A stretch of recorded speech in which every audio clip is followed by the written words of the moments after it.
일주일에 섹터 하나씩을 정복합니다. 와이즈클럽. 고정 댓글을 타고 오세요. 코스피 위주로 투자하셨던 분들과 네. 코스닥 위주로, 그것도 자산주의 위주로 투자하셨던 분들과 성장주의 위주로 투자하셨던 분들, 1월 초도 아닌데 1월 말도 아니고 1월 말부터 한 며칠 동안, 일주일 동안 계좌가 이렇게 되지 않았을까요? 엄청나게 지금 차별화들이 많이 됐고 제가 보기엔 그렇습니다.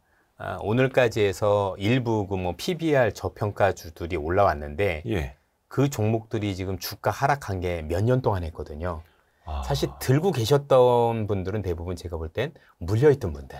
거의 몇 한 년 동안? 2년 동안 막 이렇게 소갈이 했는데 그렇죠? 이제 본전이 온 거죠. 뭐 한 일주일 올랐는데 네. 거의 한 2년치 올라버린. 네. 본전이 온 정도라고 생각을 하지 뭔가 이걸 밑에서부터 정말 조만간 이게 될 것 같아서 잘 매매를 해서 수익을 난 분이 과연 몇이나 있을까 이런 생각들. 왜냐면 갑자기 오르기 시작을 했으니까. 물론 이제 시장에서 PBR 일비에 대한 얘기가 안 나온 건 아니에요. 네. 정부 정책도 있었던 것 같고 또 야당에 있는 분들도 또는 새롭게 신당을 창당한 분들 자체도 이것과 관련해서 뭔가 논의를 하겠다라고 얘기가 있었으니까. 그렇죠. 코리아 디스카운트 해소하겠다. 전체적으로 해보겠다고 하고 그게 당연히 일본에서도 이게 성공을 거뒀으니 네. 이 얘기가 나올 법했고 실제 나오기 시작했었던 건 사실인데 그것도 또 다른 모멘텀이라고 봐야 되겠죠.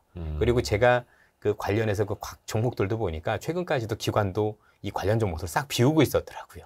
어떤 종목을요? 이런 어떤 저 PBR 관련주도 누가 들고 있었겠습니까? 그러다가 그렇죠? 이번에 막 했다가 후두두둑 막 사고. 급하게 채운 거죠. 그러니까 사실 그래서 제가 기관 분들도 보면 사실 기관마다 다를 거니까 일반화시킬 수는 없지만 대부분 분들은 시장 벤치마크를 따라가기 위해서 편입을 해가지고 사실 해봐야 지금 똔똔 수준인 거지 뭔가 이것 때문에 이번에 기관 수익률이 굉장히 좋아지고 그랬을 가능성은 매우 낮아 보입니다. 저도 몇몇 알고 있는 자산운용사들, 네. 저평가 우량주들 자산주 많이 갖고 있던 데들은 성과 안 좋아서 연기금 자금 막 뺏기고 나서 바로 오른 거예요. 그렇죠. 그래서 지금 아이러니한 게 제가 알기로 지금 말씀을 주셨지만 몇몇 그 가치주에 했던 연기금들 지금 다 뺏겼었잖아요. 그죠? 네. 그리고 뺏겼다는 얘기는 지금 다 팔아 제꼈다는 얘기거든요. 근데 갑자기 올라댔으니까 사실 바닥에 문질렀다라고도 봐야 되겠죠. 그렇죠? 그러니까 바닥에 짖었다고 하죠. 짖었죠. 그래서 오늘도 예. 보시면은요, 이걸 올린 주체가 외국인이에요. 외국인이 쭉 땡기니까 기관들은 어차피 따라가고. 벤치마크를 하면 따라간 거지 본인들이 주도한 건 아닐 거거든요. 그렇게 보면 과연 누가 행복했을까요? 그렇죠. 예. 저도 이제 야식 잡설 통해서 말씀을 드렸습니다만 벤자민 그레이 염식으로 말하면 이제 담배꽁초 투자, 네. 저평가에서 별로 좋아하는 분은 떨어져 있는 아닙니다. 거 주워서 뭐 한두 번 빨고 네. 버리는 이 담배꽁초 투자. 근데 이게 지속돼야 한다라는 전제가 필요하잖아요, 사실은. 그러니까 우리가 많이 배웠던 거는 저평가 가치주는 제대로 된 평가가 오면 그때는 이제 차익을 실현하는 거다라고 이제 뭐 네. 교과서적인 책들에서 가르쳐 줬던 건데 저 PBR주를 볼 때 과연 어떻게 대응을 해야 할 것이냐, 이걸 따라가야 될 것이냐, 아니면 그냥 우리 스타일대로 가야 될 것이냐. 우리 스타일이라는 좀 어폐가 있습니다만 어떻게 하는 게 좋을까요? 저는 종목별로는 달라야 된다고 생각을 해요. 왜냐하면 PBR이 그동안 저평가 받았을 때는 그만한 이유가 있었을 거거든요. 네. 자, 시장은 단순히 싸다라고 움직이진 않을 텐데 그렇죠. 업황이 계속해서 부진했었을 경우도 있고 아니면 PBR이 비록 낮다고 하더라도 주주 가치를 환원할 만한 사실은 여력이 안 되는 기업들도 있을 거라고 생각을 합니다. 네. 그렇죠?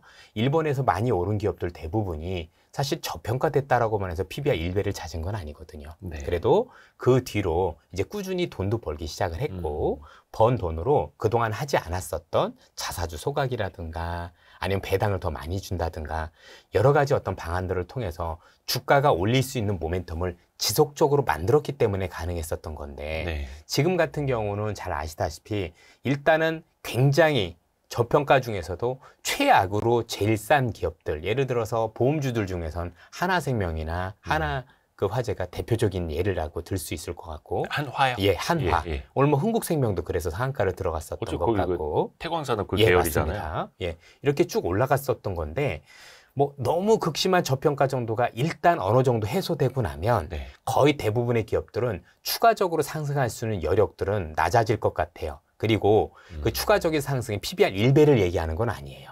그렇죠? 그 정도에 훨씬 못 미치는 수준에서 주가 반등이 멈출 개연성이 있고 오히려 이런 시점에서는 그 이상으로 뭔가 PBR 1배까지 올릴 수 있는 모멘텀을 만들 수 있는 회사들, 예를 들어서 앞으로 자사주 소각을 많이 할 수 있는 기업들 또는 기업들 스스로도 우리가 더 현재보다 많은 배당을 줄 수 있을 것 같습니다 라고 하는 기업들, 그리고 최근에 최소한 업황이 바닥을 찍고 턴하는 모습들을 보이고는 기업들이 있다라면 이런 기업들로 제가 볼 때는 압축해서 가시면 추가 수익을 훨씬 더 볼 수 있겠지만 그렇지 않은 기업들은 최근에 급등도 했고 여기서 추가 급등을 몇 번 정도 하면 사실상 추가적으로 더 오르기에는 모멘텀이 부족하다고 볼 수가 있을 것 같습니다. 왜냐하면 이게 소형주가 아니라 대형주기 때문에 네. 그 대형주들을 현 수준에서 주가로 마구마구 끌어당기려면 사실 외국인들이 매일 1조씩 사줘야 돼요.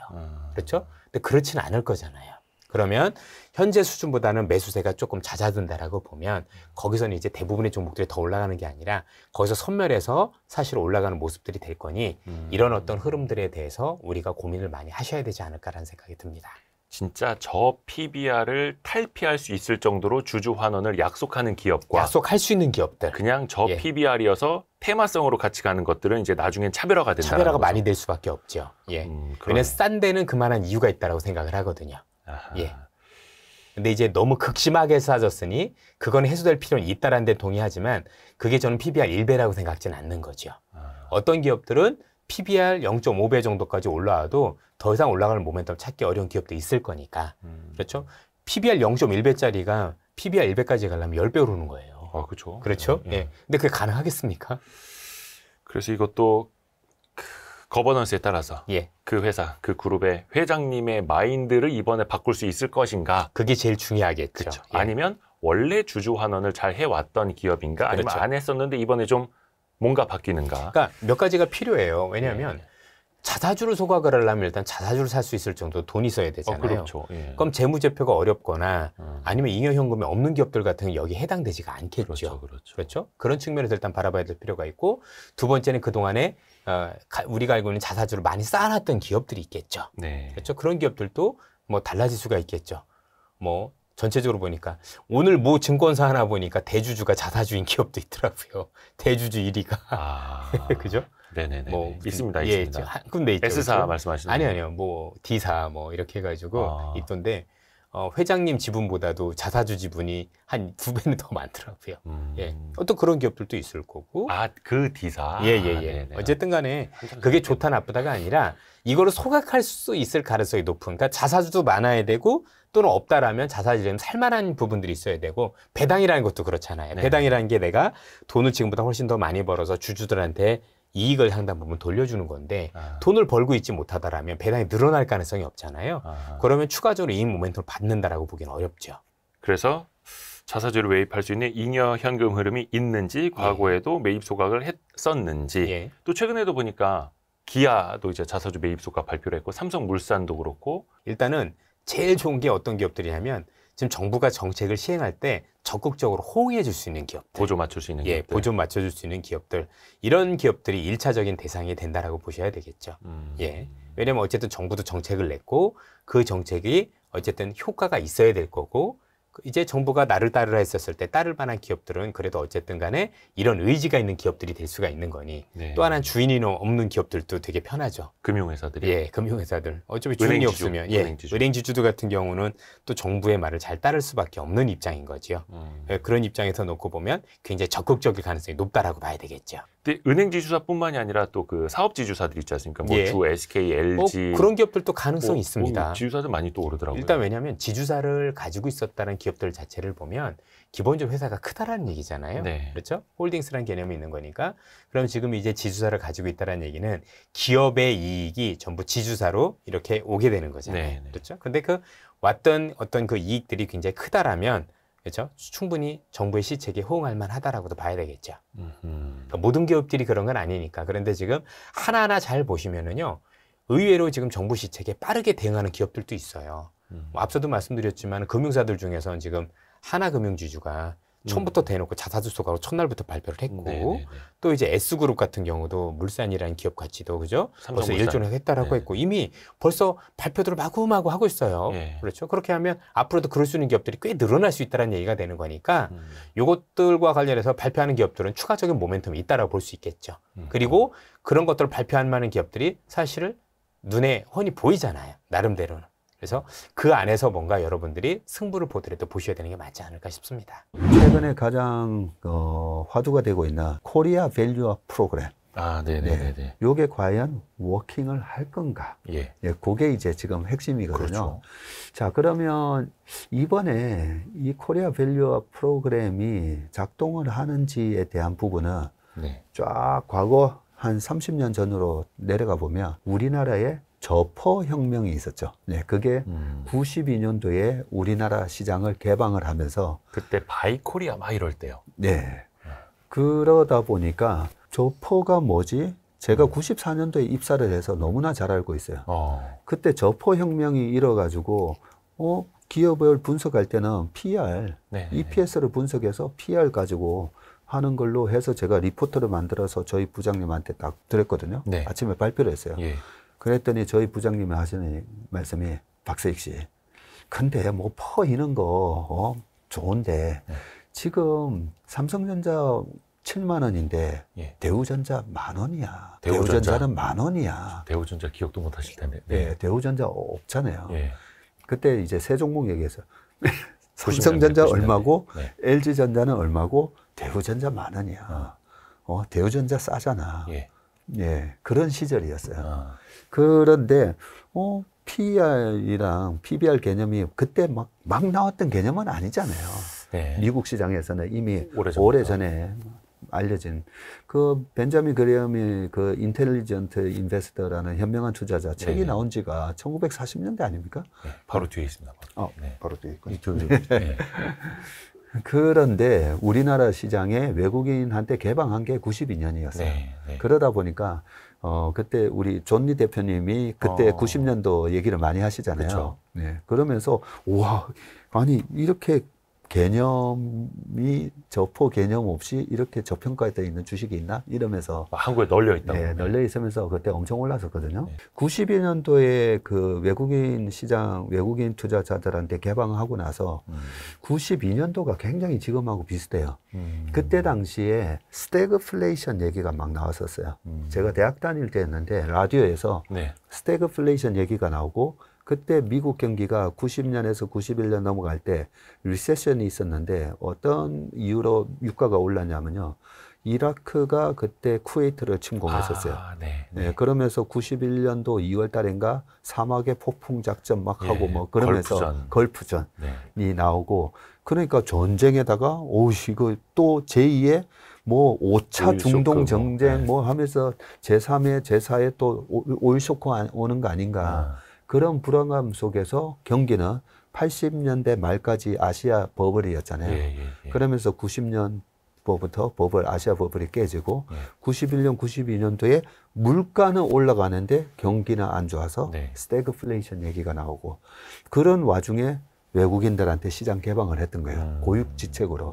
그때 1990년도에 12.12 사태라고 그 삼투신에다가 얘기해서 정부 자금을 투입해서 주식을 사라고 했는데 그때는 결국 이제 정부 당국자들이 전화 돌려서 주식 얼마치 사라고 하던 시절이죠. 공적 자금 찔러 넣어서 주식 사게 만들었는데 결국 1990년대에 깡통 계좌라는 말이 처음 나옵니다. 반대매매 나오면서 깡통이 쏟아지고 그런데 91년도에 전쟁 터졌죠. 물가는 높아져 갔는데 스태그플레이션이라고 그러죠. 그러면서 92년도에 외국인 투자자들한테 개방을 했는데 그러면서 외국인들이 밸류에이션 여러 가지 멀티플을 보면서 사면서 저퍼 혁명이 그때 나타났던 거거든요. 이게 웬 떡이야 이러면서. 그러면서 93, 94년에서 95년 초까지 시장이 쫙 올라와요. 그래서 박세익 씨 무슨 PR이고 뭐 EPS 그런 거 하지 마 했는데 그 논리대로 시장이 올랐어요. 네, 외국인의 잣대대로. 그때 신입사원 박세익에게. 네. 그렇기 때문에 이번에 밸류업 프로그램을 너무 이게 총선용이다 이렇게 보실 게 아니고요. 실제로 그게 어떻게 우리 시장의 체질 개선을 가져오는지에 대해서 좀 긍정적으로 보셨으면 좋겠어요. 지금 외국인들이 우리나라 코리아 밸류업 프로그램을 예의주시하고 있어요. 한국 시장만의 이 가버넌스, 지배구조 문제 때문에 한국 주식이 디스카운트를 받고 있다는 걸 아주 잘 알고 있어요. 아주. 네. 그러다 보니까 그래? 이번에는 정부에서 이걸 드라이브를 건다고? 근데 이 정부에서 드라이브를 건 게 언제 있었냐면 일본에서 시작이 또 있었잖아요. 그렇죠. 지난해 예. 1년 전부터. 그게 1년 전에 도쿄 증권거래소에서 PBR 1배 안 되는 거랑 그다음에 뭐 또 등급별로 나누고 이런 게 있었지만 실질적으로는 거의 10년 전부터 시작된 거예요. 예. 그래서 10년 전에 도쿄 증시에 거래되고 있는 그 MSCI 인덱스에 포함되는 일본 기업들의 PBR이 1배가 안 됐었거든요. 네. 근데 지금 1.4배까지 올라와 있어요. 예. 그래서 외국인들이 관심을 가지는 거예요. 한국의 지배 구조가 개선이 돼? 그러면 지금 PBR 0.9에서 놀고 있잖아요. 네. PBR 0.9가 딱 2,520이라고 보시면 네, 되거든요. 그래? PBR이 1.4까지 올라가면 얼마까지 가는지 아세요? 3,920이에요. 오. 4,000이에요, 4,000. 그래요. 네. 그러니까 외국인들 입장에서는 과거에 외국인 시장 개방됐던 92년도에 대한 데이터들도 있고 해서 또 최근에 일본 시장에 대한 그런 경험이 있기 때문에 지금 마구마구 사고 있잖아요. 네, 이게 만약에 정부가 그 가이드라인을 어떤 식으로 우리가 안을 짜서 발표할 겁니다라는 내용을 보면 이대로만 되면 무조건 해소된다는 거죠. 그런 측면에서 저는 이번에 그 코리아 밸류업 프로그램이 뭐 총선용 그냥 단발성인 거 아니냐가 아니라 이 얘기를 했더니 최근에 저는 기업들이 안 움직이면 아무 소용없어요. 그렇죠. 기업들이 움직여줘야죠. 아니, 이렇게 했는데 기업들이 너는 지져라, 나는 잔다. 뭐 그러니까요. 이러면 사실 그런 느낌을 많이 받았잖아요. 예. 우리 옛날에. 그동안 뭐 계속 속았습니다, 사실. 네, 예, 물적 계속 분할 할 때마다 그렇게 얘기를 했었잖아요. 예. 그러면서 제가 경영진이나 그 밑에 있는 참모진들이 이렇게 주주의 원성을 얘기를 안 해주나? 못하죠. 회장님한테 혼날까 봐요. 못하죠. 예. 그죠? 그런 게 좀 회의적이었는데 이번에는 정부가 나서고 있고 이제 그 대기업 계열에서 벌써 발표를 하고 있어요. 자사주 있는 거 소각하겠다. 뭐 삼성물산, 현대차그룹, 뭐 은행들 뭐 다 줄줄이 그렇죠? 발표하죠. 지금 줄줄이 발표하고 있어요. 그런 걸 보면 저는 우리나라 사람들 역시 좀 빠르긴 빠르구나. 이 정부에서 딱 한다고 하니까 이제는 빠르게 얘기를 해주구나라는 생각이 듭니다. 그래서 발표를 해도 저는 기업이 안 할까 봐 걱정이었는데 지금 분위기는 기업들이 움직이기 시작했어요. 그렇다면 우리가 그 부동산 할 때 알박기라는 말이 있잖아요. 재개발되는 거예요. 낙후됐던 동네가 그 일대가 전부 재개발되는 거예요. 그렇죠. 근데 저거 옛날에도 재개발한다 했다가 안 되고 뭐 이랬었는데 그런 불신 때문에 지금 사야 되냐 말아야 되냐 하는데 외국인들이 지금 알박기 하는 거예요. 그 비유가 딱 맞네요. 네. 사실 재개발, 재건축도 이거 여러 번 속아가지고 이것도 10년 내에 되겠어 이거잖아요. 네, 그러니까요. 여기서 왼쪽의 차트는 이제 짙은 녹색의 S&P 500 30년 동안의 차트고요. 30년 동안 뭐 중간에 굴곡은 있었지만 참 많이도 올라왔습니다. 최근에 이제 5,000포인트까지 다시 돌파하는 모습까지 보여주고 있고, 그렇죠.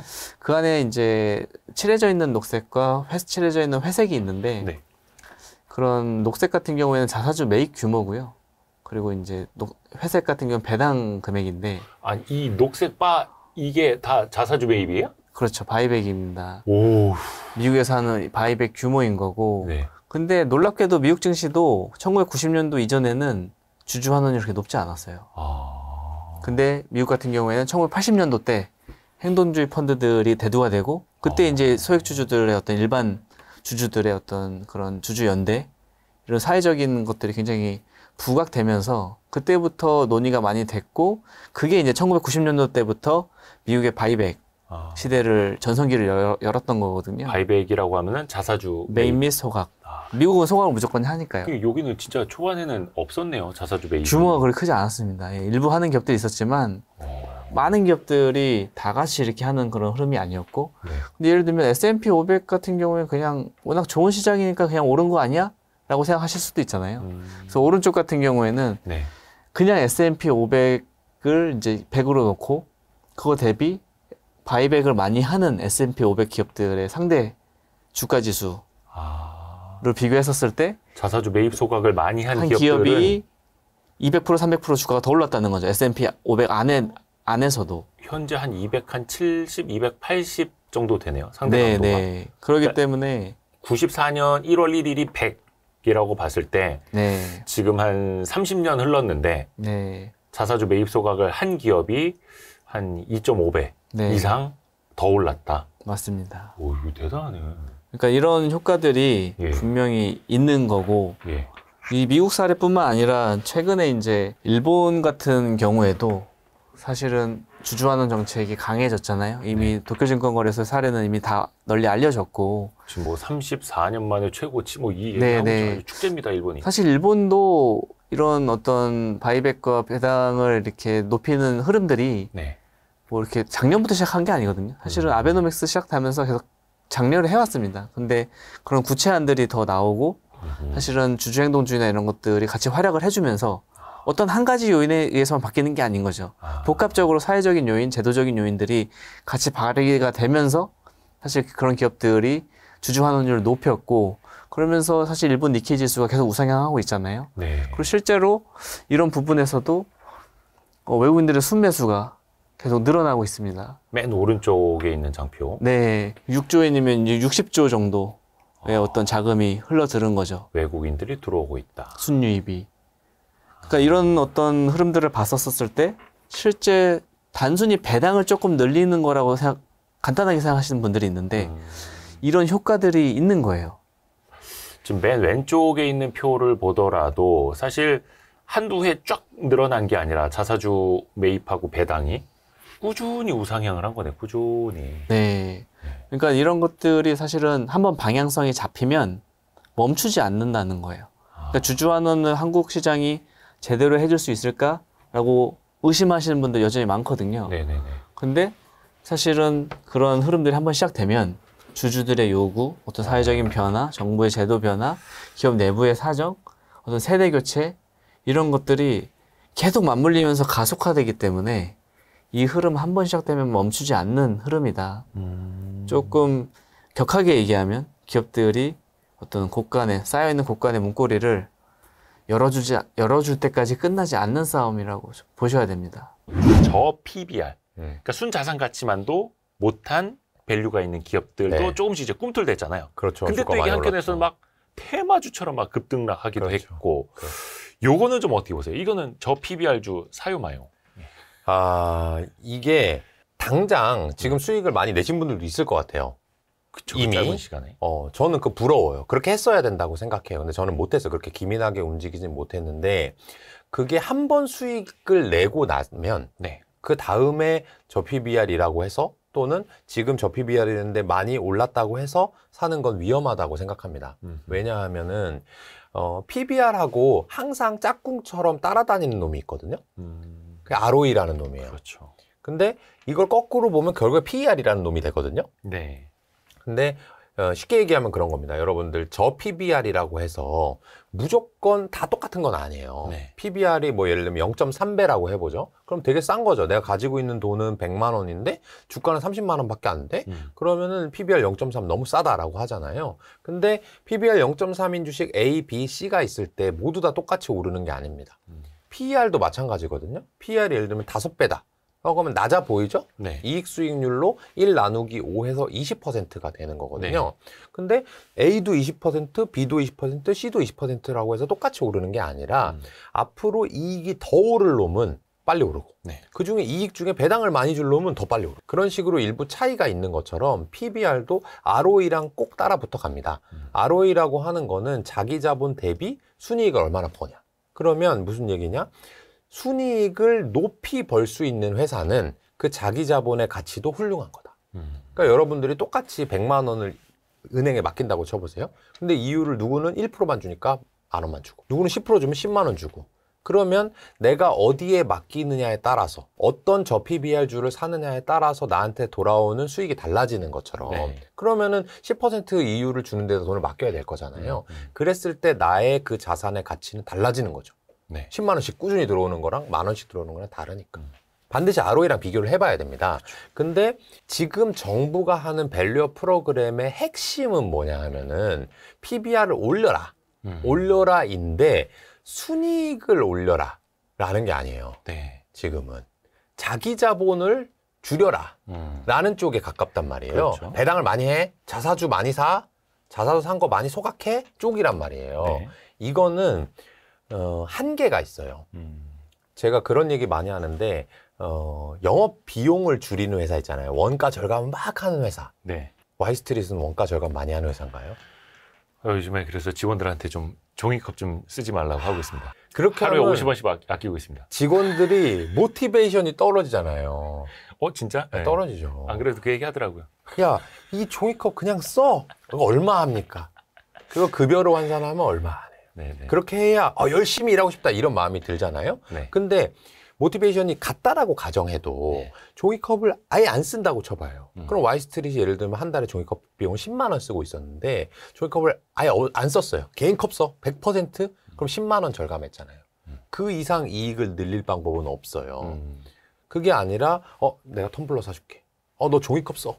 우리가 네스프레소도 놔줄게. 커피 무제한이야. 스타벅스 쿠폰 줄게 해서 만약에 모티베이션이 좋아지면 네. 와이스트릿의 영상의 스케일이라든지 퀄리티가 좋아지고 구독자가 늘어나고 매출액이 늘어나기 시작하면 그건 끝도 한도 없잖아요. 네. 그러니까 비용을 감소시키는 거는 한계가 있다는 있죠. 얘기예요. 네, 그렇죠. 자본 총계를 줄이는 것도 한계가 있어요. 와이스트릿이 ROE를 높여봅시다 하고 자본 총계를 줄이기 위해서 책상도 갖다 팔고 임차하는 것도 보증금도 다 재택근무하고 뭐 이 카메라도 다 없애고 셀카로 찍고 뭐 이렇게 되면은 끝도 한도 없는 게 아니라 결국에는 줄일 수 있는 게 한계가 있단 말이에요. 예. 그러니까 이 정부가 하는 밸류 프로그램이 나쁜 건 아니지만 한 번 줄이고 나면 더 이상 줄일 게 없어질 거다. 그렇죠. 그래서 줄일 거다라는 이유로 주가가 많이 오른 주식 가지고 계신 분은 훌륭하시고 축하드려요. 근데 그렇지 않은 주식이거나 얘 올랐으니까 근데 아직도 PBR이 낮네. 0.3에서 0.6 됐는데 1.0까지 되지 않을까라고 이제 무모하게 막연하게 투자하시는 분들은 이 회사가 ROE가 순이익으로 개선이 되지 않는 한에는 한계가 있을 겁니다. 그래서 저는 ROE가 높은 회사는 사실 PBR이 낮을 수가 없고요. 예. 그건 PR이 낮다는 얘기이기 때문에 그런 일이 일어나지 않습니다. 보통 PBR이 낮다는 얘기는 ROE가 낮다는 얘기거든요. 그러면 ROE를 개선시키려고 할 때 자본을 줄이는 것보다는 이익을 뭔가 개선할 수 있는 방법을 찾는 회사. 꼭 정부의 밸류업 프로그램이 아니어도 우리는 이익을 이렇게 올리겠습니다 라고 하는 게 자발적이고 당위적인 회사. 그런 회사에 투자한다면 아까 얘기 나왔던 미원상사 같은 회사. 옛날에는 PBR이 되게 낮아 보였는데 전자재료를 시작하게 되면서 이익이 올라가고 그러니까 PBR이 주가가 올랐으니까 PBR이 해소가 된 거죠. 저 PBR이. 네. 그런 것이 훨씬 더 건강한 이런 투자가 아닌가 이런 생각을 해봅니다.